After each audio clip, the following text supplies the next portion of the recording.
ಪಕ್ಕದಲ್ಲಿರೋರಿಗೆ ಒಂದು ಊಟ ಕೊಡ್ಸಲ್ಲ. ಬಾಂಬೆಯಲ್ಲಿ ಕೂತಿರೋನ ನಂಬಿ ನೀವು 50 ಲಕ್ಷ ಹಾಕಿದ್ರಲ್ಲ ಸರ್, ಯಾವ ಬೇಸಿಸ್ ಮೇಲೆ ಹಾಕಿದ್ರಿ ಅಂದ್ರೆ, ಇಲ್ಲ ಸರ್ ಅದು ಜಾಸ್ತಿ ರಿಟರ್ನ್ಸ್ ನಮ್ಗೆ ಹೇಳಿದ್ರು ಅದಕ್ಕೆ ಹಾಕದೆ ಅಂದ್ರೆ. ಹೆಂಗಿದ್ದಾರೆ ನೋಡಿ ಜನ. ಶಿವಮೊಗ್ಗದಲ್ಲಿ ಒಬ್ಬ ವ್ಯಕ್ತಿ 50 ಲಕ್ಷ ಕಳ್ಕೊಂಡಿದ್ದಾನೆ, ಆಮೇಲೆ ನಮ್ಗೆ ಸ್ಟೋರಿ ಗೊತ್ತಾಗಿದೆ ಈ ತರ ಕಳ್ಕೊಂಡಿದ್ದಾರೆ ಅಂತ. ಶ್ರೀಮಂತರ ಮಕ್ಕಳು ಬಿಸ್ನೆಸ್ ಚಾನಲ್ ನೋಡ್ತಾ ಇದಾರೆ, ನಮ್ಮ ಮಕ್ಕಳು ಲೋಕಲ್ ಚಾನಲ್ಸ್ ನೋಡ್ಕೊಂಡು ಲೋಕಲ್ ಆಗ್ಬಿಡ್ತಾ ಇದ್ದಾರೆ. ಇದು ನೆನ್ಪಿಟ್ಕೊಳ್ಳಿ. ಅಗೇನ್ ಸತ್ಯನೇ ಹೇಳ್ತೀನಿ, ಇದು ಸ್ವಲ್ಪ ಪೇನ್ಫುಲ್ ಇರ್ಬೋದು, ಏನ್ ಸರ್ ಹಿಂಗೆ ಮಾತಾಡ್ತೀರಾ ಅಂತ. ನಾವು ಸಹ ಲೋಕಲ್ಲೇ, ನೀವು ಸಹ ಲೋಕಲ್ಲೇ. ಲೋಕಲಿಂದ ನೀವು ಹೈ ಲೆವೆಲ್ ಹೋಗಬೇಕು, ಶ್ರೀಮಂತರಾಗಬೇಕು ಅಂದರೆ ಫಸ್ಟು ಲೋಕಲ್ ಚಾನಲ್ನ ನೋಡೋದು ಸ್ಟಾರ್ಟ್ ಮಾಡಿ. Focus on business channels. ಇಲ್ಲಿ ದುಡ್ಡಿನ ಬಗ್ಗೆ ಮಾತಾಡ್ತಾರೆ. ಫಸ್ಟ್ ನೀವು ನಿಮ್ಮ ಲೈಫಲ್ಲಿ ದುಡ್ಡು ಮಾಡ್ಬೇಕಾದ್ರೆ ದುಡ್ಡು ಮಾಡ್ತಾ ಇರೋರನ್ನ ನೋಡಬೇಕು. ಮನೆಗೆ ಫಸ್ಟ್ ಆ ಲೋಕಲ್ ನ್ಯೂಸ್ ಪೇಪರ್ನ ನಿಲ್ಲಿಸಿ, ಯಾರೋ ಚಪ್ಪಲಿ ಎಸೆದ್ರು ಅದನ್ನು ನೋಡ್ತಾರೆ ಹೆಡ್ಲೈನ್ಸಲ್ಲಿ, ಚಪ್ಪಲಿ ಎಸೆದ್ರು ಅಂತ. ಏನು ಓದಿದ್ದು. ಎಕನಾಮಿಕ್ ಟೈಮ್ಸ್ ಅಂತ ಒಂದು ನ್ಯೂಸ್ ಪೇಪರ್ ಇದೆ, ಫಸ್ಟ್ ಅದನ್ನು ತರಿಸ್ಕೊಳ್ಳಿ. ಕನ್ನಡದವರಾದರೆ ವೀಕಾ ಮನಿ ಅಂತಲೂ ಒಂದು ನ್ಯೂಸ್ ಪೇಪರ್ ಇದೆ, ಅದನ್ನು ಸಹ ತರಿಸ್ಕೊಳ್ಳಿ. ಜೊತೆಗೆ 15 ದಿವಸಕ್ಕೊಂದು ದಲಾಲ್ ಸ್ಟ್ರೀಟ್ ಜರ್ನಲ್ ಅಂತ ಒಂದು ಬುಕ್ ಬರುತ್ತೆ. ಅದರಲ್ಲಿ ಸ್ಟಾಕ್ ಮಾರ್ಕೆಟ್ ಬಗ್ಗೆ, ಮ್ಯೂಚುವಲ್ ಫಂಡ್ ಬಗ್ಗೆ ಒಳ್ಳೆ ಇನ್ಫಾರ್ಮೇಷನ್ ಕೊಡ್ತಾರೆ. 15 ದಿವಸಕ್ಕೆ ಒಂದು ಮ್ಯಾಗ್ಝಿನ್ ಬರುತ್ತದೆ. ಓದಬೇಕು. If you really want to make money, so definitely ದುಡ್ಡು ಮಾಡೋರೇ ನಮ್ಮ ಚಾನಲ್ ನೋಡೋದು, ಕರೆಕ್ಟಾ? ಅದಕ್ಕೆ ದುಡ್ಡು ಮಾಡೋರ್ಗೆ ಮಾತ್ರ ನಾನು ಈ ವಿಷಯನ ಹೇಳ್ತಿರೋದು. ನೀವು ದುಡ್ಡು ಮಾಡೋ ಆಸಕ್ತಿ ಇಲ್ಲ ಅಂದರೆ ಇಲ್ಲಿಗೆ ವಿಡಿಯೋ ಸ್ಕಿಪ್ ಮಾಡಿ ಬೇರೆ ವಿಡಿಯೋ ನೋಡ್ಕೊಳ್ಳಿ. That's what I want to say. ನಮಸ್ತೆ ಕರ್ನಾಟಕ. ಸ್ಟಾಕ್ ಮಾರ್ಕೆಟ್ಗೆ ಬಿಗಿನರ್ಸ್ಗೆ ಈ ವಿಡಿಯೋ. ಸೊ ಬಿಗಿನರ್ಸ್ಗಳು ಸ್ಟಾಕ್ ಮಾರ್ಕೆಟಲ್ಲಿ ಮೈಂಡ್ ಸೆಟ್ ಹೇಗೆ ಇಟ್ಕೋಬೇಕು, ಜೊತೆಗೆ ಏನೇನು ಮಾಡಬೇಕು ಏನೇನು ಮಾಡಬಾರ್ದು ಪ್ರತಿಯೊಂದನ್ನು ಹೇಳ್ತೀನಿ, ಕ್ಲಿಯರಾಗಿ ಕೇಳಿಸ್ಕೊಳ್ಳಿ.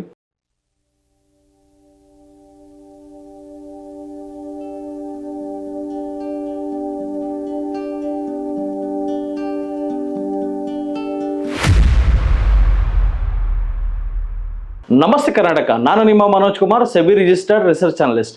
ನನ್ನ ಸೆಬಿ ನೋಂದಣಿ ಸಂಖ್ಯೆ INH 00002068. ಇಲ್ಲಿ ಬರುವ ಪ್ರತಿಯೊಂದು ವಿಡಿಯೋ ಸಹ ಪ್ರೆಸೆಂಟ್ ಡೇಟಾ ಮೇಲೆ ನಿಂತಿರುತ್ತೆ. ಈ ವಿಡಿಯೋ ಕೇವಲ ಎಜುಕೇಶನಲ್ ಪರ್ಪಸ್ ಆಗಿರುತ್ತೆ, ನಿಮ್ಮನ್ನ ಪ್ರಚೋದನೆಗೊಳಿಸುವ ಉದ್ದೇಶವಂತೂ ಆಗಿರುವುದಿಲ್ಲ. ಸ್ಟಾಕ್ ಮಾರ್ಕೆಟ್ ಬಗ್ಗೆ ಯಾವುದೇ ಪ್ರಶ್ನೆಗಳು ಅಥವಾ ಗೊಂದಲಗಳಿದೆಯೇ? 40 ಇಯರ್ಸ್ ಎಕ್ಸ್ಪೀರಿಯನ್ಸ್ ಹೊಂದಿರುವ ನಟರಾಜ್ ಸರ್ ಹಾಗೂ SEBI registered research analyst Manoj Kumar ಅವರು ನಿಮ್ಮೊಂದಿಗೆ ಇದ್ದಾರೆ. ಸಂಪೂರ್ಣ ಉಚಿತ ಮಾರ್ಗದರ್ಶನ ಪಡೆಯಿರಿ. ನಮ್ಮ ಉದ್ದೇಶ ಜನರಿಗೆ ಸರಿಯಾದ ಶಿಕ್ಷಣ ನೀಡುವುದು ಮತ್ತು ಆರ್ಥಿಕ ಸ್ವಾತಂತ್ರ್ಯ ಸಾಧಿಸಲು ಸಹಾಯ ಮಾಡುವುದು. ನಿಮ್ಮ ಕಷ್ಟಗಳನ್ನು ದೂರ ಮಾಡಿಕೊಳ್ಳಲು ಈಗಲೇ ಕರೆ ಮಾಡಿ. ನಮಸ್ತೆ ಕರ್ನಾಟಕ. ಸ್ಟಾಕ್ ಮಾರ್ಕೆಟ್ಗೆ ಬಿಗಿನರ್ಸ್ಗೆ ಈ ವಿಡಿಯೋ. ಸೊ ಬಿಗಿನರ್ಸ್ಗಳು ಸ್ಟಾಕ್ ಮಾರ್ಕೆಟಲ್ಲಿ ಮೈಂಡ್ ಸೆಟ್ ಹೇಗೆ ಇಟ್ಕೋಬೇಕು, ಜೊತೆಗೆ ಏನೇನು ಮಾಡಬೇಕು ಏನೇನು ಮಾಡಬಾರ್ದು ಪ್ರತಿಯೊಂದನ್ನು ಹೇಳ್ತೀನಿ, ಕ್ಲಿಯರಾಗಿ ಕೇಳಿಸ್ಕೊಳ್ಳಿ. ಸೊ ಪಾಯಿಂಟ್ ನಂಬರ್ 1, ಸ್ಟಾಕ್ ಮಾರ್ಕೆಟ್ಗೆ ಯಾರೇ ಬಂದರೂ ಸಹ ಫಸ್ಟ್ ನೀವು ಮಾರ್ಕೆಟ್ ಬಗ್ಗೆ ಒಂದು ಆಸಕ್ತಿ ಬೆಳೆಸ್ಕೋಬೇಕು. ಮಾರ್ಕೆಟ್ ಬಗ್ಗೆ ಇನ್ಫಾರ್ಮೇಷನ್ ಗ್ಯಾದರ್ ಮಾಡಬೇಕು. ಸ್ಟಾಕ್ ಮಾರ್ಕೆಟ್ ಬಗ್ಗೆ ಇನ್ಫಾರ್ಮೇಷನ್ ಗ್ಯಾದರ್ ಮಾಡೋದಕ್ಕೆ ದ ಬೆಸ್ಟ್ ಪ್ಲೇಸ್ ಅಂದರೆ ನಿಮ್ಮ ಮನೆಯಲ್ಲಿರುವಂಥ ಟಿವಿಯಲ್ಲಿ ನೀವು ನೋಡಿದ್ದೀರಾ, ಕೇಬಲ್ ಹಾಕ್ಸಿ ಯಾವುದ್ಯಾವುದೋ ಚಾನಲ್ಗಳು ನೋಡ್ತೀರಾ, ಅಲ್ಲಿ ಏನೇನೋ ನೋಡ್ತೀರಾ, which is a useless things ನೀವು ನೋಡೋದು. ಸ್ವಲ್ಪ ಅಪ್ಗ್ರೇಡ್ ಆಗಿ ಪ್ರಪಂಚ ಯಾವ ಕಡೆ ಹೋಗ್ತಾ ಇದೆಯೋ ಆ ನಾಲೆಜ್ನ ಬೆಳೆಸ್ಕೊಳ್ಳಿ. CNBC TV 18 ಅಂತ ಒಂದು ಚಾನಲ್ ಇದೆ. ದಿನ ಬೆಳಗ್ಗೆ 8 ಗಂಟೆಯಿಂದ 9 ಗಂಟೆಗೆ ಪ್ರತಿ ಮನೆಯಲ್ಲೂ ಸಹ ಆ ಚಾನಲ್ನ ಹಾಕಿ. ಆವಾಗ ನಿಮ್ಗೆ stock market knowledge slowly gain ಆಗುತ್ತೆ. CNBC TV 18, ET Now ಅಂತ ಇದೆ, ಬ್ಲೂಮ್ಬರ್ಗ್ ಅಂತ ಇದೆ. ಇದೆಲ್ಲ ಬಿಸ್ನೆಸ್ ಚಾನಲ್ಸ್ಗಳನ್ನು ನೋಡಿ. ಶ್ರೀಮಂತರ ಮಕ್ಕಳು ಬಿಸ್ನೆಸ್ ಚಾನಲ್ ನೋಡ್ತಾ ಇದ್ದಾರೆ, ನಮ್ಮ ಮಕ್ಕಳು ಲೋಕಲ್ ಚಾನಲ್ಸ್ ನೋಡಿಕೊಂಡು ಲೋಕಲ್ ಆಗ್ಬಿಡ್ತಾ ಇದ್ದಾರೆ. ಇದು ನೆನ್ಪಿಟ್ಕೊಳ್ಳಿ. ಅಗೇನ್ ನಾನು ಸತ್ಯನೇ ಹೇಳ್ತೀನಿ, ಇದು ಸ್ವಲ್ಪ ಪೇನ್ಫುಲ್ ಇರ್ಬೋದು, ಏನು ಸರ್ ಹಿಂಗೆ ಮಾತಾಡ್ತೀರಾ ಅಂತ. ನಾವು ಸಹ ಲೋಕಲ್ಲೇ, ನೀವು ಸಹ ಲೋಕಲ್ಲೇ. ಲೋಕಲಿಂದ ನೀವು ಹೈ ಲೆವೆಲ್ ಹೋಗಬೇಕು, ಶ್ರೀಮಂತರಾಗಬೇಕು ಅಂದರೆ ಫಸ್ಟು ಲೋಕಲ್ ಚಾನಲ್ನ ನೋಡೋದು ಸ್ಟಾರ್ಟ್ ಮಾಡಿ. Focus on business channels. ಇಲ್ಲಿ ದುಡ್ಡಿನ ಬಗ್ಗೆ ಮಾತಾಡ್ತಾರೆ. ಫಸ್ಟ್ ನೀವು ನಿಮ್ಮ ಲೈಫಲ್ಲಿ ದುಡ್ಡು ಮಾಡ್ಬೇಕಾದ್ರೆ ದುಡ್ಡು ಮಾಡ್ತಾ ಇರೋರನ್ನ ನೋಡಬೇಕು. ದುಡ್ಡಿನ ಬಗ್ಗೆ ಮಾತಾಡೋರ ಬಗ್ಗೆ ನೀವು ಸೇರ್ಕೋಬೇಕು. So watch business channels. ಮನೆಗೆ ಫಸ್ಟ್ ಆ ಲೋಕಲ್ ನ್ಯೂಸ್ ಪೇಪರ್ನ ನಿಲ್ಲಿಸಿ, ಯಾರೋ ಚಪ್ಪಲಿ ಎಸೆದ್ರು ಅದನ್ನು ನೋಡ್ತಾರೆ ಹೆಡ್ಲೈನ್ಸಲ್ಲಿ, ಚಪ್ಪಲಿ ಎಸೆದ್ರು ಅಂತ. ಏನು ಓದಿದ್ದು. ಎಕನಾಮಿಕ್ ಟೈಮ್ಸ್ ಅಂತ ಒಂದು ನ್ಯೂಸ್ ಪೇಪರ್ ಇದೆ, ಫಸ್ಟ್ ಅದನ್ನು ತರಿಸ್ಕೊಳ್ಳಿ. ನ್ಯೂಸ್ ಪೇಪರ್ ನೋಡೋದಕ್ಕೆ ಹಳೆ ಥರ ಇರುತ್ತೆ, ಬಟ್ ಹೊಸ ಸಮಾಚಾರಗಳಿರುತ್ತೆ. ಬರೀ ದುಡ್ಡಿನ ಬಗ್ಗೆನೇ ಬರೆದಿರ್ತಾರೆ. So Economic Times, Business Standard, ಈ ನ್ಯೂಸ್ ಪೇಪರ್ಗಳನ್ನು ತರಿಸ್ಕೊಳ್ಳಿ. ಕನ್ನಡದವರಾದರೆ ವೀಕಾ ಮನಿ ಅಂತಲೂ ಒಂದು ನ್ಯೂಸ್ ಪೇಪರ್ ಇದೆ, ಅದನ್ನು ಸಹ ತರಿಸ್ಕೊಳ್ಳಿ. ಜೊತೆಗೆ 15 ದಿವಸಕ್ಕೊಂದು ದಲಾಲ್ ಸ್ಟ್ರೀಟ್ ಜರ್ನಲ್ ಅಂತ ಒಂದು ಬುಕ್ ಬರುತ್ತೆ. ಅದರಲ್ಲಿ ಸ್ಟಾಕ್ ಮಾರ್ಕೆಟ್ ಬಗ್ಗೆ, ಮ್ಯೂಚುವಲ್ ಫಂಡ್ ಬಗ್ಗೆ ಒಳ್ಳೆ ಇನ್ಫಾರ್ಮೇಷನ್ ಕೊಡ್ತಾರೆ. 15 ದಿವಸಕ್ಕೆ ಒಂದು ಮ್ಯಾಗ್ಝಿನ್ ಬರುತ್ತದೆ. ಓದಬೇಕು. If you really want to make money, so definitely ದುಡ್ಡು ಮಾಡೋರೇ ನಮ್ಮ ಚಾನಲ್ ನೋಡೋದು, ಕರೆಕ್ಟಾ? ಅದಕ್ಕೆ ದುಡ್ಡು ಮಾಡೋರ್ಗೆ ಮಾತ್ರ ನಾನು ಈ ವಿಷಯನ ಹೇಳ್ತಿರೋದು. ನೀವು ದುಡ್ಡು ಮಾಡೋ ಆಸಕ್ತಿ ಇಲ್ಲ ಅಂದರೆ ಇಲ್ಲಿಗೆ ವಿಡಿಯೋ ಸ್ಕಿಪ್ ಮಾಡಿ ಬೇರೆ ವಿಡಿಯೋ ನೋಡ್ಕೊಳ್ಳಿ. That's what I want to say. Next stock market beginners ನೀವೇನು ಮಾಡಬೇಕಂದ್ರೆ ಫಸ್ಟ್ ನೀವು ಒಂದು ಡಿಮ್ಯಾಟ್ ಅಕೌಂಟನ್ನು ಓಪನ್ ಮಾಡಬೇಕು. ಡಿಮ್ಯಾಟ್ ಅಕೌಂಟನ್ನು ಹ್ಯಾಂಡಲ್ ಮಾಡೋದು CDSL. ನಾಳೆ ದಿವಸ ನೀವು ಹೇಳ್ಬೋದು, ಸರ್ ನಾನು ಡಿಮ್ಯಾಟ್ ಅಕೌಂಟ್ ಓಪನ್ ಮಾಡಿ ಒಂದು 2 ಲಕ್ಷ ಹಾಕಿದೆ ಸರ್, ನನ್ನ ಬ್ರೋಕಿಂಗ್ ಕಂಪ್ನಿನೇ ಕ್ಲೋಸ್ ಆಗೋಯ್ತು, ನನ್ನ ದುಡ್ಡೆಲ್ಲ ಎಲ್ಲೋಗುತ್ತೆ ಅಂತ. ನಿಮ್ಮ ದುಡ್ಡೆಲ್ಲ CDSL ಹತ್ರ ಇರ್ತದೆ, central depository securities limited, national securities depository limited. NSDL and CDSL ಅಂತ 2 ಡೆಪಾಸಿಟ್ರಿ ಇದೆ. ನೀವು ಏನೇ ಶೇರ್ ತಗೊಂಡ್ರು ಅದು ಡೆಪಾಸಿಟಲ್ಲಿ ಹೋಗಿ ಕೂತ್ಕೊಳ್ಳುತ್ತೆ. ಡಿಮ್ಯಾಟ್ ಅಕೌಂಟ್ ಕಂಪನಿಗೂ ನಿಮ್ಮ ಶೇರ್ಸ್ಗೂ ಸಂಬಂಧನೇ ಇಲ್ಲ. ನಾಳೆ ದಿವಸ ನಿಮ್ಮ demat account company, that is broking company close ಆಗೋದ್ರೂ ಸಹ ನಿಮ್ಮ ಡಿಮ್ಯಾಟ್ ಅಕೌಂಟಲ್ಲಿ ಶೇರ್ಸ್ ಇರುತ್ತೆ ಹೊರತು ಬ್ರೋಕಿಂಗ್ ಕಂಪನಿಗೂ ನಿಮ್ಮ ಶೇರ್ಸ್ಗೂ ಸಂಬಂಧನೇ ಇಲ್ಲ. ತುಂಬ ಜನ ಪ್ಯಾನಿಕ್ ಆಗ್ತಾರೆ, ಹೋಗ್ಬಿಟ್ಟು ಅದು ಯಾವುದೋ SBI ಇಲ್ಲ ಗೌರ್ಮೆಂಟ್ ಬ್ಯಾಂಕ್ಗಳಲ್ಲಿ ಹೋಗ್ಬಿಟ್ಟು ಡಿಮ್ಯಾಟ್ ಅಕೌಂಟ್ ಓಪನ್ ಮಾಡ್ತಾರೆ. ಅದನ್ನು ಹೇಳೋದು ಅಜ್ಞಾನ. ಎಷ್ಟು ನಮ್ಮ ಜನಗಳ ಅಜ್ಞಾನ ಎಷ್ಟಿದೆ ನೋಡಿ. SBI ಓಪನ್ ಮಾಡಿದ್ರು NSDL ಅವರೇ ನೋಡ್ಕೊಳ್ಳೋದು. ನೀವು ಬೇರೆ ಬ್ರೋಕಿಂಗಲ್ಲಿ ಡಿಮ್ಯಾಟ್ ಅಕೌಂಟ್ ಓಪನ್ ಮಾಡಿದ್ರು ಸೇಮ್ CDSL ಆ್ಯಂಡ್ NSDL ತಗೊಳ್ಳೋದು. But I recommend, again statement full ಕೇಳಿಸ್ಕೊಳ್ಳಿ, I recommend one of the best ಬ್ರೋಕರ್ಸ್ನ ರೆಕಮೆಂಡ್ ಮಾಡ್ತೀನಿ. ಯಾವ ಬ್ರೋಕರ್ ಅಂತ ಹೇಳೋದು ಬೇಡ, top number 1, number 2, number 3, number 4 ಯಾರೇ ಇದ್ದಾರೋ ಅಷ್ಟರಲ್ಲೇ ನೀವು ಆದಷ್ಟು ಮಾಡಿ, ಅಷ್ಟರಲ್ಲೇ ನೀವು ಇನ್ವೆಸ್ಟ್ ಮಾಡಿ, ಅಷ್ಟರಲ್ಲೇ ನೀವು ಡಿಮ್ಯಾಟ್ ಅಕೌಂಟ್ಗಳು ಓಪನ್ ಮಾಡ್ಕೊಳ್ಳಿ. ಸೊ ಯಾವುದೋ ಒಂದು ಸಣ್ಣ ಪುಟ್ಟ ಬ್ರೋಕರ್ಸ್ಗಳು ಯಾರೋ ಇದ್ದಾರೆ ನೋಡಿ, ಅವರು ನಿಜವಾಗ್ಲೂ ನಮ್ಮ ಬೆಂಗಳೂರು ಬೇಸ್ಡ್ ಜನ ಟ್ರಸ್ಟ್ ವರ್ತಿ ಇದ್ದಾರಾ, then you can think of investing opening a demat account to that brokers. So trustworthy ಇದ್ದರೆ ಮಾಡಿ. ಸೊ ನಾಳೆ ದಿವಸ ನಮ್ಮದೇ TD ಬ್ರೋಕಿಂಗ್ ಬರುತ್ತೆ. ಸೊ ಅವಾಗ ನಿಮ್ಗೆ ಗೊತ್ತಿದೆ TD broking is a 10 years old company. TD ಅಂದ್ರೇ it's a very old brand. So ನಿಮ್ಗೆ ಗೊತ್ತಿದೆ. ನಾವು ಒಂದು ಬ್ರೋಕಿಂಗ್ ಬಂದವಾಗ ಸೊ ನಾವು ಹೊಸ ಬ್ರೋಕರ್, ಅವಾಗ ನೀವೇ ಹೇಳಿದ್ರಲ್ಲ ಸರ್ ನಂಬರ್ 1, ನಂಬರ್ 2 ಹಾಕಿ ಅಂತ. ನಾವು ಎಲ್ಲೋ ನಂಬರ್ ಬಾಟಮಲ್ಲಿದ್ದೀವಿ, ನಿಮ್ಮ ಬ್ರೋಕಿಂಗಲ್ಲಿ ಹೆಂಗೆ ಮಾಡೋದು? So we are available everywhere. Trustworthy company ಆಗುತ್ತೆ TD ಬ್ರೋಕಿಂಗ್. ಸೊ ಡೆಫಿನೆಟ್ಲಿ ನಿಮಗೆ ಯಾವ ಬ್ರೋಕಿಂಗ್ ಮೇಲೆ ಟ್ರಸ್ಟ್ ಇದೆಯೋ, ಬ್ರ್ಯಾಂಡ್ ಇದೆಯೋ, so TD is a 10 years old brand, very big brand in Karnataka. TD ಅಂದ್ರೇ transform India to digital investing. So definitely ನಿಮ್ಗೆ trust ಇದ್ದರೆ ನಮ್ಮ ಬ್ರೋಕಿಂಗ್ ಕಂಪ್ನಿ ಬಂದರು, ನಮ್ಮ ಬ್ರೋಕಿಂಗಲ್ಲೂ ಸಹ ನೀವು ಡಿಮ್ಯಾಟ್ ಅಕೌಂಟ್ ಓಪನ್ ಮಾಡಿಕೊಂಡು ಸರ್ವಿಸ್ಗಳನ್ನು ತಗೋಬೋದು. So next coming to the very important point, ಯಾರೋ ಒಬ್ಬರು ನಿಮ್ಮ ಸುತ್ತಮುತ್ತ ತುಂಬ ನಾಲೆಜಬಲ್ ಇದೆ ಅಂತ ನಾಲೆಜಬಲ್ ವ್ಯಕ್ತಿ ಥರ ಮಾತಾಡ್ತಾ ಇರ್ತಾರೆ. ಅವರನ್ನು ನೋಡಿ ನೀವು ಮರಳಾಗಬೇಡಿ. ನಾನು 0 ಅಲ್ಲಿದ್ದೀನಿ, ಇವ್ರು ನನಗಿಂತ ಫಾಸ್ಟ್ ಇದ್ದಾರೆ, ಇವ್ರೇನಪ್ಪ ಟ್ರೇಡಿಂಗ್ ಮಾಡ್ತಾರೆ. ಸೊ ಅವ್ರನ್ನ ನೋಡಿ ನೀವು ಪ್ಯಾನಿಕ್ ಆಗಬೇಡಿ. ನೀವು ಸಹ ಬನ್ನಿ, ಕಲೀರಿ. ಸ್ಲೋಲಿ ನೀವು 100 ಟೆಕ್ನಿಕ್ಸ್ನ ಕಲಿಯೋ ಬದಲು ಬರೀ 2 ಟೆಕ್ನಿಕ್ ಕಲಿತು ನಿಮ್ಮ ಯಾವ ಟೆಕ್ನಿಕ್ ನಿಮಗೆ ಮ್ಯಾಚ್ ಆಗುತ್ತೋ ಆ 2 ಟೆಕ್ನಿಕಲ್ಲಿ ದುಡ್ಡು ಬರ್ತಾ ಇದ್ದರೆ ನೀವು ಬೇರೆಯವ್ರ ಟೆಕ್ನಿಕ್ ಬಗ್ಗೆ ತಲೆ ಕೆಡಿಸ್ಕೋಬೇಡಿ. ಬೇರೆಯವ್ರು ಯಾರೋ ಬೇರೆ ಟೆಕ್ನಿಕ್ ಮಾಡ್ತಾರೆ, ನಾನು ಬೇರೆ ಟೆಕ್ನಿಕ್ ಮಾಡ್ತಾ ಇದ್ದೀನಿ. ಸೊ ಅದು ಅವ್ರವ್ರ ಸ್ಟ್ರಾಟಜಿ ಅವ್ರವ್ರಿಗೆ ಬಿಟ್ಟಿದ್ದು. ನಿಮ್ಮ ಸ್ಟ್ರಾಟಜಿ ನಿಜವಾಗ್ಲೂ ವರ್ಕ್ ಆಗ್ತಾ ಇದ್ದರೆ ನಿಮ್ಮ ಸ್ಟ್ರಾಟಜಿನ ಕಂಟಿನ್ಯೂ ಮಾಡಿ. Don't jump into 100 strategies. ನಾನು ನೋಡಿದ್ದೀನಿ 100 ಸ್ಟ್ರಾಟಜಿ ಕಲ್ತಿರ್ತಾರೆ ಸ್ಟಾಕ್ ಮಾರ್ಕೆಟಲ್ಲಿ, ಅವ್ರ P&L ತೆಗೆದು ನೋಡಿದ್ರೆ ಇವತ್ತು ಸಹ ದುಡ್ಡು ಮಾಡಿರಲ್ಲ. ನನಗೆ ಗೊತ್ತಿರೋದು ಕೇವಲ ಒಂದು 2-3 ಸ್ಟ್ರಾಟಜಿ, ಬಟ್ ನಾನು ಇವತ್ತು ದುಡ್ಡು ಮಾಡ್ತಾ ಇದ್ದೀನಿ. So that is what I want to say. So ಮಾರ್ಕೆಟಲ್ಲಿ ತುಂಬ ಗೊತ್ತಿದೆ ಅಂತ ಹೇಳ್ಕೊಳ್ಳೋರು ಬೀದಿಗೊಬ್ಬರು ಸಿಗ್ತಾರೆ, ಬಟ್ ಅವ್ರನ್ನ ನಂಬಕ್ಕೆ ಹೋಗ್ಬೇಡಿ. ಸೊ ಮೇಕ್ ಶೋರ್ ದಟ್ ಅವರು ಪ್ರಾಫಿಟ್ ಮಾಡ್ತಾ ಇದ್ದಾರಾ ಚೆಕ್ ಮಾಡಿಕೊಂಡು ಅವ್ರನ್ನ ನಂಬಿ. ಸೊ ಎಕ್ಸ್ಪೆಷಲಿ ಆನ್ಲೈನಲ್ಲಿ ನಾನು ನೋಡಿದ್ದೀನಿ, ಆನ್ಲೈನಲ್ಲಿ ಫ್ರೀ ವರ್ಕ್ಶಾಪ್ಸ್ ಎಲ್ಲ ಮಾಡ್ತಾ ಇದ್ದಾರೆ. ಆನ್ಲೈನಲ್ಲಿ ಫ್ರೀ ವರ್ಕ್ಶಾಪ್ ಮಾಡ್ತಾ ಇದ್ದಾರೆ ಅಂದರೆ ಸುಮ್ಮನೆ ಅವರು ಏನೋ ಒಂದು ಮಾಡ್ತಾ ಇದ್ದಾರೆ, ಸುಮ್ಮನೆ ಒಂದು ನಿಮ್ಮನ್ನು ಕಾಗೆ ಆರಿಸಿ ಒಂದು ಅವ್ರ ಮ್ಯೂಚುವಲ್ ಬೆನಿಫಿಟ್ಗೂ ನೋಡ್ಕೋತಿದ್ದಾರೆ. See offline we are doing offline, ನಾವು ಹೇಳ್ತಾ ಇದ್ದೀವಿ ಫೇಸ್ ಟು ಫೇಸ್. ಆಫ್ಲೈನ್ಗೆ ನಮಗೆ ಸ್ಟೂಡೆಂಟ್ಸ್ ಬಂದು ಕಲಿತಾ ಇದ್ದಾರೆ ಅಂದರೆ, ಆಫ್ಲೈನಲ್ಲಿ ಸ್ಟೂಡೆಂಟ್ ಒಬ್ಬ ವಿದ್ಯಾರ್ಥಿ ಬರ್ತಾ ಇದ್ದಾನೆ ನಮ್ಮ ಇನ್ಸ್ಟಿಟ್ಯೂಟ್ಗೆ ಅಂದರೆ ಅವನು ಪೆಟ್ರೋಲ್ ಹಾಕ್ಸ್ಕೊಂಡು ಟೈಮ್ ಸ್ಪೆಂಡ್ ಮಾಡಿ ನಮ್ಮ ಹತ್ರಕ್ಕೆ ಬರ್ತಾ ಇದ್ದಾನೆ. 100% ಅವ್ನು ಕಲಿಬೇಕಂತ ಉದ್ದೇಶದಲ್ಲೇ ಬರ್ತಾನೆ. ಆನ್ಲೈನಲ್ಲಿ ನಾವು ಏನಕ್ಕೆ ಫ್ರೀ ವರ್ಕ್ಶಾಪ್ ಮಾಡಲ್ಲ ಅಂದರೆ, ಆನ್ಲೈನಲ್ಲಿ ಸುಮ್ಮನೆ ಮಲ್ಕೊಂಡು ಕೇಳಿಸ್ಕೊಳ್ಳೋ ಅಂಥವ್ರು ತುಂಬ ಜನ, ಕ್ರಾಸ್ ಕ್ವಶನ್ ಕೇಳೋರು, ತುಂಬ ಬುದ್ಧಿವಂತರು ಅಂತ ಹೇಳಿಸ್ಕೊಳ್ಳೋ ಜನ. So they come to online. So ಆಫ್ಲೈನ್ಗಳನ್ನು ನಂಬಿ, ಆಫ್ಲೈನ್ ಕೋಚಿಂಗನ್ನು ನಂಬಿ, ಆಫ್ಲೈನ್ ನಿಮ್ಮ ಕಣ್ಣು ಮುಂದೆ ಬರೋರನ್ನ ನಂಬಿ. ಇದು ಯಾಕೆ ಹೇಳ್ತಾ ಇದ್ದೀನಿ ಅಂದರೆ, ಶಿವಮೊಗ್ಗದಲ್ಲಿ ಒಬ್ಬರು ರೀಸೆಂಟ್ಲಿ 50 ಲಕ್ಷ ರೂಪಾಯಿ ದುಡ್ಡನ್ನು ಕಳ್ಕೊಂಡಿದ್ದಾರೆ ಬಿಕಾಸ್ ಆಫ್ ಆನ್ಲೈನ್ ಸ್ಕ್ಯಾಮ್. ಅವ್ರಿಗೆ ಏನು ಹೇಳಿದ್ದಾರೆ ಅಂದರೆ, ಸರ್ ನೀವು ಆನ್ಲೈನಲ್ಲಿ ಅಕೌಂಟ್ ಓಪನ್ ಮಾಡಿಸ್ಕೊಳ್ಳಿ, 50 ಲಕ್ಷ ದುಡ್ಡು ಹಾಕಿ. ಅವ್ರು ಫಸ್ಟ್ ಸ್ಟಾರ್ಟಿಂಗಲ್ಲಿ ಕಮ್ಮಿನೇ ಹಾಕಿದ್ದಾರೆ, ಒಂದು 2 lakhs ಹಾಕಿದ್ದಾರೆ. 2 lakhsಗೆ ಸಮಥಿಂಗ್ 4 lakhs ಏನೋ ಆಗಿದೆ. ಆಮೇಲೆ ವಿಡ್ರಾ ಮಾಡಿದ್ದಾರೆ, ದುಡ್ಡು ಬಂದಿದೆ ಲಕ್ಕಿಲಿ. ಸೊ 2 lakhs ಬಂದಿದ ತಕ್ಷಣ ಇವ್ರು ಏನು ಮಾಡಿದ್ದಾರೆ, 50 ಲಕ್ಷ ಹಾಕಿದ್ದಾರೆ. ಸಾಲ ಮಾಡಿ IPO ಸ್ಟಾಕ್ಸ್ ಕೊಡಿಸ್ತೀವಿ. So it's a biggest scam which is going on in the market, IPO scam. So IPO ಸ್ಟಾಕ್ಸ್ಗಳನ್ನು ನಿಮ್ಗೆ ಕೊಡಿಸ್ತೀವಿ, ಅನ್ಲಿಸ್ಟೆಡ್ ಶೇರ್ಗಳನ್ನು ಕೊಡಿಸ್ತೀವಿ ಅಂತ ಹೇಳಿದ್ದಾರೆ. 50 ಲಕ್ಷ ಹಾಕಿದ್ದಾರೆ. 50 ಲಕ್ಷ 3 ಕೋಟಿ ಆಗಿಬಿಟ್ಟಿದೆ ಜಸ್ಟ್ ಒಂದು 1 month or 2 months ಅಲ್ಲಿ. ಆಮೇಲೆ ವಿಡ್ರಾ ಮಾಡೋಕ್ಕೆ ಹೋದವಾಗ ಅವ್ರು ಏನು ಹೇಳಿದ್ದಾರೆ, ಇನ್ನೊಂದು 8 ಲಕ್ಷನ 10 ಲಕ್ಷನ ನೀವು ಕಮಿಷನ್ ಕಟ್ಟಬೇಕು, ಹಾಕ್ಬಿಡಿ ಅಂತ ಹೇಳಿದ್ದಾರೆ. ಅವಾಗ ಇವ್ರಿಗೆ ಗೊತ್ತಾಗಿದೆ 50 ಲಕ್ಷ 3 ಕೋಟಿ ಆಗಿರೋದು ಬಿಗ್ಗೆಸ್ಟ್ ಸ್ಕ್ಯಾಮ್, ಅದು ಆಗಲೇ ಇಲ್ಲ. ಇವ್ರು ಹಾಕಿರೋ ಅಕೌಂಟೇ ಡಮ್ಮಿ ಅಕೌಂಟು, ಇವ್ರು ಕೂತಿರೋ ಅಂಥ ಬ್ರೋಕರು ಎಲ್ಲೋ ಬಾಂಬೆಯಲ್ಲಿದ್ದಾರೆ. ನಾನು ಹೇಳ್ತಿರೋ ಸುತ್ತಮುತ್ತ ಪಕ್ಕದಲ್ಲಿರೋ ವ್ಯಕ್ತಿಗಳಿಗೆ ಒಂದು ಕಾಫಿ ಕೊಡಿಸಲ್ಲ ಜನ, ಪಕ್ಕದಲ್ಲಿರೋರಿಗೆ ಒಂದು ಊಟ ಕೊಡಿಸಲ್ಲ. ಬಾಂಬೆಯಲ್ಲಿ ಕೂತಿರೋನ ನಂಬಿ ನೀವು 50 ಲಕ್ಷ ಹಾಕಿದ್ರಲ್ಲ ಸರ್, ಯಾವ ಬೇಸಿಸ್ ಮೇಲೆ ಹಾಕಿದ್ರಿ ಅಂದರೆ, ಇಲ್ಲ ಸರ್ ಅದು ಜಾಸ್ತಿ ರಿಟರ್ನ್ಸ್ನ ನಮಗೆ ಹೇಳಿದ್ರು ಅದಕ್ಕೆ ಹಾಕಿದೆ ಅಂದರು. ಹೆಂಗಿದ್ದಾರೆ ನೋಡಿ ಜನ. ಶಿವಮೊಗ್ಗದಲ್ಲಿ ಒಬ್ಬ ವ್ಯಕ್ತಿ 50 ಲಕ್ಷ ಕಳ್ಕೊಂಡಿದ್ದಾರೆ, ಆಮೇಲೆ ನಮ್ಗೆ ಸ್ಟೋರಿ ಗೊತ್ತಾಗಿದೆ ಈ ಥರ ಕಳ್ಕೊಂಡಿದ್ದಾರೆ ಅಂತ. ಸೊ ಯಾವುದೇ ರೀತಿಯಾದ ಆನ್ಲೈನ್ ವ್ಯವಹಾರಗಳನ್ನು ಮಾಡೋಕ್ಕೆ ಹೋಗ್ಬೇಡಿ, ಇದು ವೆರಿ ಇಂಪಾರ್ಟೆಂಟ್ ಪಾಯಿಂಟ್ ಬಿಸ್ನೆಸ್ಸಲ್ಲಿ. And very big important point ಅಂದರೆ, ನಿಮ್ಮ ಅಕೌಂಟನ್ನು ಬೇರೆಯವ್ರು ಹ್ಯಾಂಡ್ಲ್ ಮಾಡ್ತೀನಿ, ಫ್ಯೂಚರ್ ಆ್ಯಂಡ್ ಆಪ್ಷನ್ ಮಾಡಿಸ್ತೀನಿ, ನಿಮ್ಮ ಶೇರ್ಗಳನ್ನು ಪ್ಲೆಡ್ಜ್ ಮಾಡಿಸ್ಬಿಟ್ಟು ನಿಮಗೆ ಇನ್ಕಮ್ ಮಾಡಿಸ್ಕೊಡ್ತೀನಿ ಅಂದರೆ, ಇದರಷ್ಟು ದೊಡ್ಡ ಸ್ಕ್ಯಾಮ್ ಬೇರೆ ಯಾವುದೂ ಇಲ್ಲ. ಮರ್ತೋಗಿ ನೀವು ಏನು account login I D password ಕೊಡ್ತಾ ಇದ್ರಲ್ಲ, ದುಡ್ಡು ಹಾಕ್ಬಿಟ್ಟು ಲಾಗಿನ್ ಐ ಡಿ ಪಾಸ್ವರ್ಡು, ನೀವು the moment you give password to someone else, ನಿಮ್ಮ ಅಕೌಂಟಲ್ಲಿರೋ ದುಡ್ಡನ್ನು ಮರ್ತೋಗ್ಬಿಡಿ. 100% ನೀವು ದುಡ್ಡು ಕಳ್ಕೊಳ್ತೀರಾ. ಎಕ್ಸ್ಪೆಷಲಿ ಇಂಟ್ರಾಡೇ ಫ್ಯೂಚರ್ಸ್ ಆ್ಯಂಡ್ ಆಪ್ಷನ್ಸಲ್ಲಿ ಅಕೌಂಟ್ ಹ್ಯಾಂಡ್ಲಿಂಗ್ ಮಾಡ್ತೀನಿ ಅಂತ ಹೇಳ್ತಾ ಇದ್ದಾರೆ ಅಂದರೆ 100ಕ್ಕೆ 100% ನಿಮ್ಮ ದುಡ್ಡು ಹೋಯ್ತು ಅಂತ. ಯಾಕಂದರೆ ಇದಕ್ಕೆ ಉದಾಹರಣೆ ರಾಯಚೂರಲ್ಲಾಗಿರೋ ಸ್ಕ್ಯಾಮ್, ಗುಲ್ಬರ್ಗದಲ್ಲಾಗಿರೋ ಸ್ಕ್ಯಾಮ್, ನಾರ್ತ್ ಕರ್ನಾಟಕದಲ್ಲಿ ತುಂಬ ಮುಗ್ಧ ಮಾನವರಿದ್ದಾರೆ, ಅವರೇ ಸ್ಕ್ಯಾಮ್ಗೊಳಗಾಗ್ತಾ ಇರೋದು. ಒಂದ್ಸತಿ ಯೋಚನೆ ಮಾಡಿ, ಗುಜರಾತ್ನಲ್ಲಿ ಯಾಕೆ ಈ ಥರ ಸ್ಕ್ಯಾಮ್ ಆಗಲ್ಲ? ಯಾಕಂದರೆ ಗುಜರಾತ್ನಲ್ಲಿ ಇರೋರಿಗೆ ಇದೆಲ್ಲ ಗೊತ್ತಿದೆ.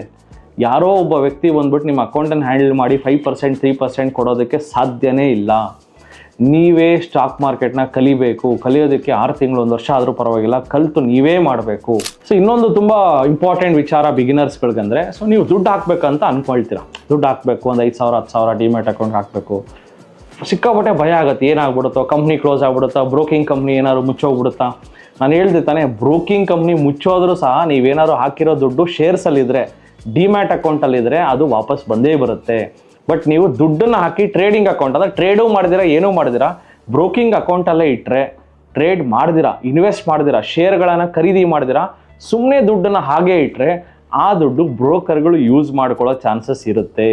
ಇವಾಗ ರೂಲ್ಸ್ ಎಲ್ಲ ತುಂಬ ಬಂದಿದೆ, ಯೂಸ್ ಮಾಡೋಕ್ಕೆ ಆಗಲ್ಲ, ಬಟ್ ಸ್ಟಿಲ್ ಯೂಸ್ ಮಾಡ್ಕೊಳ್ಳೋ ಚಾನ್ಸಸ್ ಇರುತ್ತೆ.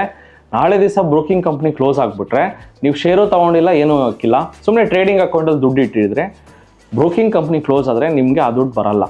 ಯಾಕಂದರೆ ನೀವು ಸುಮ್ಮನೆ ದುಡ್ಡು ಇಟ್ಟಿದ್ದೀರಾ, ಶೇರ್ ತೊಗೊಂಡಿಲ್ಲ. ಅದಕ್ಕೆ ಹೇಳೋದು, ಯಾವುದೇ ಕಾರಣಕ್ಕೂ ಡಿಮ್ಯಾಟ್ ಅಕೌಂಟಲ್ಲಿ, ಟ್ರೇಡಿಂಗ್ ಅಕೌಂಟಲ್ಲಿ ದುಡ್ಡು ಇಡಬೇಡಿ. ಅದನ್ನು ಒಂದು ಶೇರ್ ಆದರೂ ತಗೊಳ್ಳಿ. ಇಲ್ಲ ಲಿಕ್ವಿಡ್ ಬೀಸ್ ಅಂತ ಬರುತ್ತೆ ನೋಡಿ, ಲಿಕ್ವಿಡ್ ಬೀಸ್ ಟೈಪ್ ಮಾಡ್ಕೊಳ್ಳಿ, ಲಿಕ್ವಿಡ್ ಬೀಸ್ ಅಂತ ಬರುತ್ತೆ, ಲಿಕ್ವಿಡ್ ಕೇಸ್ ಅಂತ ಬರುತ್ತೆ, ಅದನ್ನಾದರೂ ಬೈ ಮಾಡಿಡಿ. ಲಿಕ್ವಿಡ್ ಬೀಸಲ್ಲಿ ನಿಮಗೆ ಬಡ್ಡಿ ಬರುತ್ತೆ, ವರ್ಷಕ್ಕೆ ಒಂದು 6% ಬಡ್ಡಿ ಬರುತ್ತೆ. ಎವ್ರಿ ವೀಕ್ ನಿಮಗೆ ಬಡ್ಡಿ ಕ್ರೆಡಿಟ್ ಆಗ್ತಾ ಇರುತ್ತೆ. ಯಾವ ಕಾರಣಕ್ಕೂ ಫ್ರೀ ಕ್ಯಾಶನ್ನು ಡಿಮ್ಯಾಟ್ ಅಕೌಂಟಲ್ಲಿ ಇಡಬೇಡಿ. ಸೊ ಆದಷ್ಟು ಇಟ್ಟರು ಸಹ ಕಡಿಮೆ ಅಮೌಂಟ್, ಒಂದು 1,000 2,000 ಇಟ್ಟರು ತೊಂದರೆ ಇಲ್ಲ, ಕಡಿಮೆನೇ ದುಡ್ಡನ್ನೇ ಹಾಕಿ. ಸೊ ಇನಿಷಿಯಲಿ ನಾನು ಇವಾಗ ಹೇಳ್ಬೋದು ಹಾಕಿ ದೊಡ್ಡ ಅಮೌಂಟ್ ಹಾಕಿ ಅಂತ. So no one has that gut feeling to had more money. Initial ಸ್ಟೇಜಸ್ಸಲ್ಲಿ ಸಿಂಗಲ್ ಲಾಟಲ್ಲೇ ಟ್ರೇಡ್ ಮಾಡಿ. ಇನಿಷಿಯಲ್ ಸ್ಟೇಜಸ್ಸಲ್ಲಿ ಕಡಿಮೆ ಅಮೌಂಟಲ್ಲೇ ಟ್ರೇಡ್ ಮಾಡಿ, ಸಿಂಗಲ್ ಲಾಟಲ್ಲೇ ಟ್ರೇಡ್ ಮಾಡಿ. ಫಸ್ಟು 1 ಇಯರ್ ನೀವು ಸಣ್ಣ ಬೇಬಿ ಥರನೇ ಹೆಜ್ಜೆ ಇಡಿ. ಅದು ಬಿಟ್ಟು ಇವಾಗ ತಾನೇ ಶೇರ್ ಮಾರ್ಕೆಟ್ ಬಂದಿದ್ದೀರಾ, ಡೇ 1 ಇಂದಾನೇ ನಾನು ಕುದುರೆ ಥರ ಓಡ್ತೀನಿ, ಚಿರತೆ ಥರ ಓಡ್ತೀನಿ, ಸಿಂಹದ ಥರ ಓಡ್ತೀನಿ ಅಂದರೆ ನಿಮ್ಮನ್ನು ಚಟ್ನಿ ಮಾಡಿ ಕಳಿಸ್ತಾರೆ. ನೆನ್ಪಿಟ್ಕೊಳ್ಳಿ, ಚಿತ್ರಾನ್ನ ಮಾಡಿ ಬಿಸಾಕ್ತಾರೆ ಮಾರ್ಕೆಟಲ್ಲಿ. ಯಾಕಂದರೆ ನೀವು ಇಲ್ಲಿ ಬುದ್ಧಿವಂತರಾದರೆ, ನಿಮಗಿಂತ ಬುದ್ಧಿವಂತರು ಇನ್ನೊಬ್ರು ಇರ್ತಾರೆ. ಆ ಇನ್ನೊಬ್ಬ ಬುದ್ಧಿವಂತನ ಬುದ್ಧಿವಂತಿಕೆ ಅರ್ಥ ಮಾಡ್ಕೊಳ್ಳೋದಕ್ಕೆ ನಿಮ್ಗೆ 6 ತಿಂಗಳು 1 ವರ್ಷ ಬೇಕಾಗಿರುತ್ತೆ. ಸ್ಟಾಕ್ ಮಾರ್ಕೆಟಲ್ಲಿ ಇದು ಬುದ್ಧಿವಂತರಿಗೆ ಮಾತ್ರ ಅಂತ ನಿಮ್ಗೆ ಗೊತ್ತಿದೆ. ಇದು ಎಲ್ಲರೂ ಬಂದ್ಬಿಟ್ಟು ಮಾಡೋವಂಥ ವಿದ್ಯೆ ಅಲ್ಲ ಇದು. ಸೊ ಬಟ್ ಎಲ್ಲರೂ ಮಾಡ್ಬೋದು if you have a patience. ನಿಮ್ಗೊಂದು ತಾಳ್ಮೆ ಇರಬೇಕು. ಆ್ಯಂಡ್ ಅಗೇನ್, ಈ ಸ್ಟಾಕ್ ಮಾರ್ಕೆಟ್ ಅನ್ನೋದು ಎಜುಕೇಷನ್ ಇರಬೇಕು. ನಾನು ಡಬಲ್ ಡಿಗ್ರಿ ಮಾಡಿರಬೇಕು ಅಂತೇನಿಲ್ಲ. 10ನೇ ಕ್ಲಾಸ್ ಓದಿದ್ರು ಸಾಕು. ಒಂದು ಸ್ವಲ್ಪ ಕಂಪ್ಯೂಟರ್ನ ಆನ್ ಮಾಡಿ ಆಫ್ ಮಾಡಿ ಸ್ವಲ್ಪ ಕಂಪ್ಯೂಟರ್ ಯೂಸ್ ಮಾಡೋಕ್ಕೆ ಬರಬೇಕು, ಮೊಬೈಲ್ ಯೂಸ್ ಮಾಡೋಕ್ಕೆ ಬರಬೇಕು. ಒಂದು ಸ್ವಲ್ಪ ಗಣಿತ, ಮ್ಯಾಥಮೆಟಿಕ್ಸಲ್ಲಿ ಅಟ್ಲೀಸ್ಟ್ ಅಡಿಷನ್, ಸಬ್ಟ್ರಾಕ್ಷನ್, ಮಲ್ಟಿಪ್ಲಿಕೇಶನ್ ಮಾಡೋಷ್ಟಾದರೂ ನಿಮಗೆ ನಾಲೆಜ್ ಇರಬೇಕು. ಇಷ್ಟಿದ್ರೆ 10ನೇ ಕ್ಲಾಸ್ ಅವರು ಸಹ ನಮ್ಮ ಇನ್ಸ್ಟಿಟ್ಯೂಟ್ನಲ್ಲಿ ಇವತ್ತು ಲಕ್ಷಗಳಲ್ಲಿ ದುಡಿತಾ ಇದ್ದಾರೆ, ಕೋಟಿಗಳಲ್ಲಿ ದುಡಿತಾ ಇದ್ದಾರೆ, ಕೋಟಿಗಳಲ್ಲಿ ಇನ್ವೆಸ್ಟ್ ಮಾಡಿದ್ದಾರೆ. ಯೋಚನೆ ಮಾಡಿ, 10ನೇ ಕ್ಲಾಸ್ ಓದಿರೋರು ಸಹ ಸ್ಟಾಕ್ ಮಾರ್ಕೆಟಲ್ಲಿ ಸಕ್ಸಸ್ಫುಲ್ ಆಗ್ಬೋದು. ಆ್ಯಂಡ್ ಸ್ಟಾಕ್ ಮಾರ್ಕೆಟಿಗೆ ಬರೋರು, ಸೊ ವೆರಿ ಇಂಪಾರ್ಟೆಂಟ್ ಥಿಂಗ್, ನಿಮ್ಮ ಹೆಲ್ತ್ ಮೇಲೂ ಫೋಕಸ್ ಮಾಡಬೇಕು. ಪ್ರತಿದಿನ ನೀವು 1 or 2 or 3 kilometres walking, jogging or simple ಎಕ್ಸಸೈಸ್ಗಳನ್ನು ಮಾಡೋದು ತುಂಬ ಮುಖ್ಯ. ಯಾಕಂದರೆ ಸ್ಟಾಕ್ ಮಾರ್ಕೆಟ್ ಬಂದವಾಗ ನಿಮಗೆ ಇಲ್ಲೂ ಸಹ ಸ್ವಲ್ಪ ಮೆಂಟಲ್ ಪ್ರೆಷರ್ ಸ್ವಲ್ಪ ಬಿದ್ದೇ ಬೀಳುತ್ತೆ. ಯಾಕಂದರೆ ನೀವು ಹಾಕಿರೋ ಶೇರ್ ಬೀಳ್ಬೋದು, ಸೈಕಾಲಜಿಕಲಿ ಅಫೆಕ್ಟ್ ಆಗ್ಬೋದು, ಸ್ವಲ್ಪ ದಿವಸ ನಿದ್ದೆ ಬರ್ದೇನೂ ಇರ್ಬೋದು. ಸೊ ಇದೆಲ್ಲನೂ ಕಾಮನ್ ಆಗುತ್ತೆ. ಹೋಗ್ತಾ ಹೋಗ್ತಾ ನಿಮ್ಗೆ ಹೇಗೆ ಅನಿಸುತ್ತೆ ಅಂದರೆ, ನೀವು ಹಾಕಿರೋ 1,80,000ಕ್ಕೆ ಬಂದರೂ ನಾಳೆ ದಿವಸ ನೀವು ತಲೆ ಕೆಡಿಸ್ಕೊಳ್ಳಲ್ಲ. ಹೋಗ್ತಾ ಸ್ಟಾರ್ಟಿಂಗಲ್ಲಿ ನೀವು ಹಾಕಿರೋ 1,90,000 ರೂಪಾಯಿಗೆ ಬಂದಿದ ತಕ್ಷಣ ಮಾರ್ಬಿಡ್ತೀರ, ಪ್ಯಾನಿಕ್. ಬಿಕಾಸ್ ಗೊತ್ತಿಲ್ಲಲ್ಲ, ಬಿಗಿನರ್ ಅಲ್ಲ. ಸೊ ಇವಾಗ ಲೈಫೇ ಎಷ್ಟೋ ಸತಿ ನಾವು ಮೈನಸ್ಗೆ ಹೋಗ್ತೀವಿ, ಪ್ಲಸ್ಸಿಗೆ ಬರ್ತೀವಿ ಲೈಫಲ್ಲಿ. ಸೊ ನಮ್ಮ ಓವರಾಲ್ ಆಸ್ತಿಗಳಲ್ಲೂ ಸಹ ಎಷ್ಟೋ ಸತಿ ಏನೇನೋ ಆಗುತ್ತೆ, ಏರುಪೇರು ಆಗುತ್ತೆ. ಬಟ್ ಸ್ಟಾಕ್ ಮಾರ್ಕೆಟಲ್ಲಿ ನೀವು ಹಾಕಿರೋ 1,80,000 ರೂಪಾಯಿ ಬರಲೇಬೇಕು, ಅದು ಪ್ರಕೃತಿ ನಿಯಮ. 80,000 ರೂಪಾಯಿಂದ ನೆಕ್ಸ್ಟ್ 2 ಲಕ್ಷಕ್ಕೆ ಹೋಗಲೇಬೇಕು, ಅದು ಪ್ರಕೃತಿ ನಿಯಮ. ಬಟ್ ಯಾರು 1,80,000 ರೂಪಾಯಿಗೆ ಬಂದಾಗ ಸೈಕಾಲಜಿಕಲ್ ಎಫೆಕ್ಟ್ ಆಗೋದ್ರಿಂದ ಸ್ವಲ್ಪ ಫಿಸಿಕಲ್ ಫಿಟ್ನೆಸ್ ಮೇಲೆ ಫೋಕಸ್ ಮಾಡಲೇಬೇಕು. ಅದಕ್ಕೆ ತುಂಬ ಬೆಸ್ಟ್ ಎಕ್ಸಾಂಪಲ್ ಅಂದರೆ ನಮ್ಮ ರಾಕೇಶ್ ಜುಂಜುನ್ವಾಲಾ ಅವರು ಫಿಸಿಕಲ್ ಫಿಟ್ನೆಸ್ ಮೇಲೆ ಅವ್ರು ಹೇಳಿದ್ರು, ನಾನು ಸ್ಟಾಕ್ ಮಾರ್ಕೆಟಲ್ಲಿ ಇನ್ವೆಸ್ಟ್ ಮಾಡಿದೆ, ಸ್ವಲ್ಪ ಟೈಮ್ನ ನಾನು ಹೆಲ್ತ್ ಮೇಲೆ ಇನ್ವೆಸ್ಟ್ ಮಾಡಿದರೆ ನಾನು ಇನ್ನೊಂದು 10 ವರ್ಷ ಬದುಕ್ತಾ ಇದ್ದೆ ಅಂತ ರಿಗ್ರೆಟ್ ಆದರು. ಯಾಕಂದರೆ ಒಬ್ಬ ಸಾಧಾರಣ ವ್ಯಕ್ತಿ ಇವತ್ತು 46,000 ಕೋಟಿ ದುಡ್ಡನ್ನು ಸಂಪಾದನೆ ಮಾಡಿದರೆ only because of stock market. 46,000 ಕೋಟಿ ಯೋಚನೆ ಮಾಡಿ, ಅಷ್ಟು ದೊಡ್ಡದು ಮಾರ್ಕೆಟು. ಸ್ಟಾಕ್ ಮಾರ್ಕೆಟಲ್ಲಿ ನೆವರ್ ಕಾಪಿ ಸಮ್ವನ್ ಸ್ಟೇಟ್. ಇವಾಗ ನಾನು ಯಾವುದೋ ಒಂದು ಟ್ರೇಡ್ ತೊಗೊಂಡಿದ್ದೀನಿ, ಯಾವುದೋ ಒಂದು ಸ್ಟಾಕ್ನ ಬೈ ಮಾಡಿದ್ದೀನಿ, ಏನಕ್ಕೆ ಬೈ ಮಾಡಿದೆ ಅಂತ ರೀಸನ್ಸ್ ಹುಡುಕಿ. ನಿಮ್ಗೆ ನಿಜವಾಗ್ಲೂ ರೀಸನ್ ಸಿಕ್ಕಿದ್ರೆ, ನಿಮಗೂ ಅನಿಸಿದ್ರೆ ಎಸ್ ಇವರು ರೈಟ್ ಇದ್ದಾರೆ, ರಾಂಗ್ ಇದ್ದಾರೆ ಅಂತ ಅನಿಸಿದ್ರೆ ಮಾತ್ರನೇ ಒಬ್ಬರ ಸ್ಟಾಕ್ಸ್ಗಳನ್ನು ಕಾಪಿ ಮಾಡಿ. ಇಲ್ಲಾಂದರೆ ಅನ್ಲೆಸ್ ಆ್ಯಂಡ್ ಅಂಟಿಲ್ ನಿಮಗೆ ಪ್ರಾಪರ್ ನಾಲೆಜ್ ಸಿಗೋರ್ಗು ಯಾವ ಪೋರ್ಟ್ಫೋಲಿಯೋ ಆಗಲಿ, ಯಾವುದೇ ಯೂಟ್ಯೂಬಲ್ಲಿ ಬಂದು ಯಾರೋ ಒಂದು ಸ್ಟಾಕ್ ಹೇಳಿದ್ರು, ಇನ್ನೇನೋ ಹೇಳಿದ್ರು, ದಯಮಾಡಿ ಯಾರ್ದು ಕಾಪಿ ಮಾಡೋಕ್ಕೆ ಹೋಗ್ಬೇಡಿ. ನಾಳೆ ದಿವಸ ಸಫರ್ ಆಗೋದು ನೀವೇ, ನಿಮ್ಮ ದುಡ್ಡನ್ನು. ನಾನು ಅದೇ ನೋಡೋದು, ತುಂಬ ಜನ ಏನು ಮಾಡ್ತಾರೆ, ಸ್ಟಾಕ್ ಮಾರ್ಕೆಟಲ್ಲಿ ಒಂದು ಸಣ್ಣ ಫೀಸ್ ಇರುತ್ತೆ, ಒಂದು ಸರ್ಟನ್ ಕಮಿಷನ್ ಇರ್ತದೆ. ಸ್ಟಾಕ್ ರೆಕಮೆಂಡೇಷನ್ ಮಾಡೋದಕ್ಕೆ ಸೆಬಿ ರಿಜಿಸ್ಟರ್ಡ್ ರಿಸರ್ಚ್ ಅನಲಿಸ್ಟ್ಗಳು CFA ಮಾಡಿ 10-15 ವರ್ಷ ಮಾರ್ಕೆಟಲ್ಲಿ ನಾಲೆಜ್ ಇರೋರನ್ನ ಮೀಟ್ ಮಾಡಿ ಅಂದರೆ ಅವರು ಕಮಿಷನ್ ಚಾರ್ಜ್ ಮಾಡ್ತಾರಲ್ಲ 1%. ನಾವೇನು ಮಾಡ್ತೀವಿ, ಇವ್ರಿಗೇನು 1% ಕಮಿಷನ್ ಕೊಡಬೇಕು, 10 ಲಕ್ಷಕ್ಕೆ 10,000 ರೂಪಾಯಿ ಕೊಡಬೇಕಾ, ಕೋಟಿಗೆ 1 ಲಕ್ಷ ಕೊಡಬೇಕಾ? ಕೋಟಿ ಇರೋನು 1 ಲಕ್ಷ ಕಮಿಷನ್ ಕೊಡೋದಕ್ಕೆ ಅವನು ತಲೆ ಕೆಡಿಸ್ಕೊಳ್ಳೋದೇ ಇಲ್ಲ. ಈ 10,000 ಇರೋರು 100 ರೂಪಾಯಿ ಕಮಿಷನ್ ಕೊಡ್ಬೇಕಾದ್ರೆ 100 ರೂಪಾಯಿ ಕೊಡಬೇಕಾ? ತಿಂದಂಗಿಲ್ಲ, ಏನಿಲ್ಲ, ಅವ್ನಿಗೇನು ಕೊಡಬೇಕು? ಅದೇ 10,000 ಕಳ್ಕೊಳ್ಳೋದು ಈಸಿಯಾಗಿ ಕಳ್ಕೊಂಡ್ಬಿಡ್ತಾರೆ. 10 ಲಕ್ಷ ಹಾಕಿ 10,000 ರೂಪಾಯಿ ಕಮಿಷನ್ ಕೊಡಬೇಕು, ಬ್ರೋಕರೇಜ್ ಕೊಡಬೇಕು. ಫೈನಾನ್ಷಿಯಲ್ ಅನಲಿಸ್ಟ್ ಇರೋದೇ ಅವನು ಕಮಿಷನ್, ಅವನಿಗೂ ರಿಸರ್ಚ್ ಮಾಡಬೇಕಲ್ಲ, ಕಂಪ್ನಿ ಲೆವೆಲಲ್ಲಿ ಹೋಗಿ ರಿಸರ್ಚ್ ಮಾಡಬೇಕಂದ್ರೆ 1% commission is standard in the industry. So ಯಾವುದೇ ಒಬ್ಬ ಫೈನಾನ್ಷಿಯಲ್ ಅನಲಿಸ್ಟ್ ಹೋದ್ರೂ ಯೂಶಲಿ ದೇ ಚಾರ್ಜ್ 1%. ನಾನು ಹೇಳ್ತಾ ಇರೋದು fund manager. Example, there is a Renaissance company, Pankaj Murarka 5,000 ಕೋಟಿ ಫಂಡ್ ಮ್ಯಾನೇಜ್ ಮಾಡ್ತಾರೆ. 5,000 ಕೋಟಿ ಫಂಡ್ ಮ್ಯಾನೇಜ್ ಮಾಡೋ ಕಂಪನಿ ಒಬ್ಬ ವ್ಯಕ್ತಿ 1% ಕಮಿಷನ್ ಚಾರ್ಜ್ ಮಾಡ್ತಾನೆ, ವಿಚ್ ಈಸ್ ರಫ್ಲಿ 50 crores. ಆ 50 crores ನೀವೇನಂಗೆ ಇಷ್ಟ ಮಾಡ್ತಾರೆ, 50 ಕೋಟಿ ಕಮಿಷನ್ ಹೋಗುತ್ತೆ ಅವನಿಗೆ.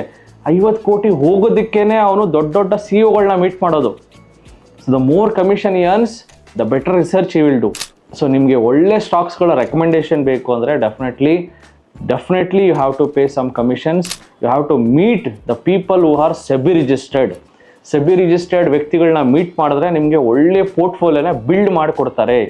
ಇಲ್ಲ ನೀವೇ ಯೂಟ್ಯೂಬ್ ನೋಡ್ಕೊಂಡು ಬಿಲ್ಡ್ ಮಾಡಿಕೊಂಡ್ರೆ ಯಾವುದ್ಯಾವುದೋ ಸ್ಟಾಕ್ಗಳು ಹಾಕ್ಕೊಳ್ತೀರಾ, ಆ ಸ್ಟಾಕು 40-50% ಬಿದ್ದೋಗುತ್ತೆ, ಆಮೇಲೆ ನೀವೇ ಸಫರ್ ಆಗ್ತೀರಾ. ಸೊ ಪ್ರತಿಯೊಬ್ಬರೂ ಸಹ ನೀವು ಪೋರ್ಟ್ಫೋಲಿಯೋ ಬಿಲ್ಡ್ ಮಾಡೋಕ್ಕಿಂತ ಮುಂಚೆ ಒಂದು ಸತಿ ಒಬ್ಬ ಈ ಫೀಲ್ಡಲ್ಲಿ 10 ವರ್ಷ ಎಕ್ಸ್ಪರ್ಟ್ ಇರ್ತಾರಲ್ಲ ಅವ್ರನ್ನ ಭೇಟಿ ಮಾಡಿ ಒಳ್ಳೆ ಪೋರ್ಟ್ಫೋಲಿಯೋ ಬಿಲ್ಡ್ ಮಾಡಿಕೊಡ್ತಾರೆ. ನಿಮ್ಮ ಪೋರ್ಟ್ಫೋಲಿಯೋ ಬೆಟರ್, ಬೇರೆಯವ್ರಿಗಿಂತ ನೀವು ಬಿಲ್ಡ್ ಮಾಡಿರೋದಕ್ಕಿಂತ 5 to 10 times ಬೆಟರ್ ಆಗಿರುತ್ತೆ ಅಂತ ನಾನು ಹೇಳಬಲ್ಲೆ. ಬಿಕಾಸ್ ಸ್ಟಾಕ್ ಮಾರ್ಕೆಟಲ್ಲಿ the main thing is information.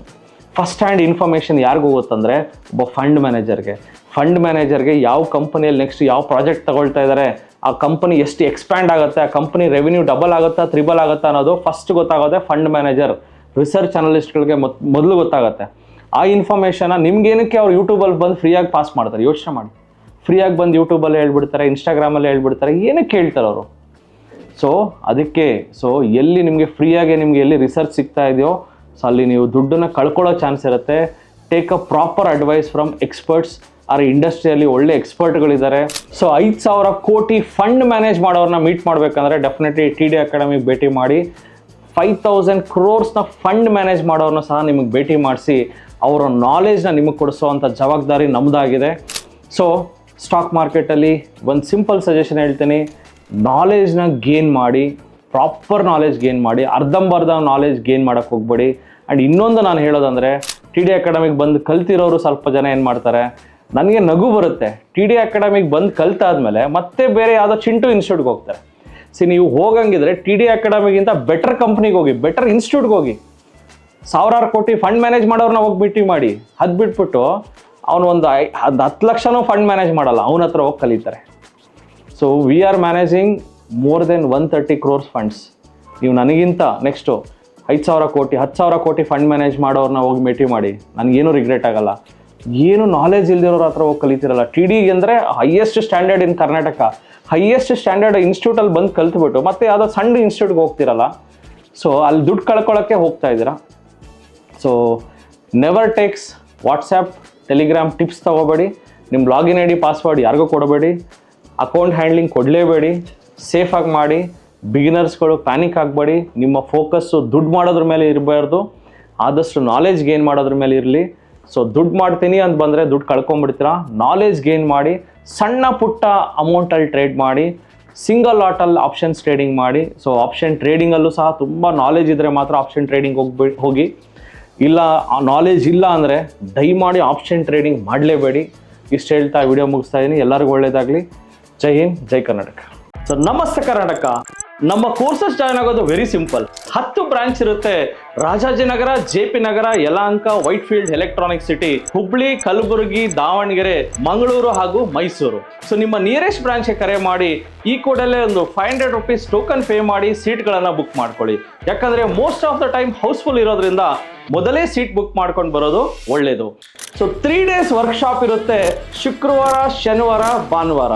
ಶುಕ್ರವಾರ 10 ಗಂಟೆಯಿಂದ 2 ಗಂಟೆ, ಶನಿವಾರ 10 ಗಂಟೆಯಿಂದ 5 ಗಂಟೆ, ಭಾನುವಾರ 10 ಗಂಟೆಯಿಂದ 5 ಗಂಟೆ. ಸೊ ಯಾರ್ಯಾರಿಗೆ ಸ್ಟಾಕ್ ಮಾರ್ಕೆಟ್ ಬೇಸಿಕ್ಸು ಸಹ ಗೊತ್ತಿಲ್ಲ, ಕಲಿಬೇಕು ಅಂತ ಆಸಕ್ತಿ ಇದೆಯೋ, ನಿಮಗೋಸ್ಕರ ನಾವು ನಮ್ಮ 10 ಬ್ರಾಂಚ್ಗಳಲ್ಲಿ ಪ್ರತಿ ಭಾನುವಾರ 10 ಗಂಟೆಯಿಂದ 1 ಗಂಟೆಗೆ ಒಂದು ಐ ಓಪನರ್ ವರ್ಕ್ಶಾಪನ್ನು ಮಾಡ್ತೇವೆ.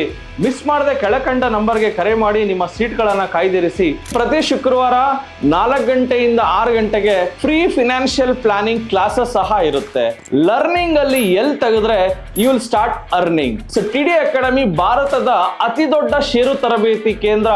10,000 ಚದರ ಅಡಿ ಆಫೀಸ್ ಒಳಗೊಂಡಿದೆ. 60 ಮಂದಿ ಸಿಬ್ಬಂದಿ ಇದ್ದಾರೆ ನಿಮಗೆ ಸ್ಟಾಕ್ ಮಾರ್ಕೆಟ್ ಬಗ್ಗೆ ಪ್ರಾಕ್ಟಿಕಲ್ ಆಗಿ ಟ್ರೈನಿಂಗ್ ಕೊಡೋದಕ್ಕೆ. ಇನ್ನೇಕೆ ತಡ, ಫಿನಾನ್ಷಿಯಲ್ ಫ್ರೀಡಮ್ ಪಡ್ಕೋಬೇಕಾ?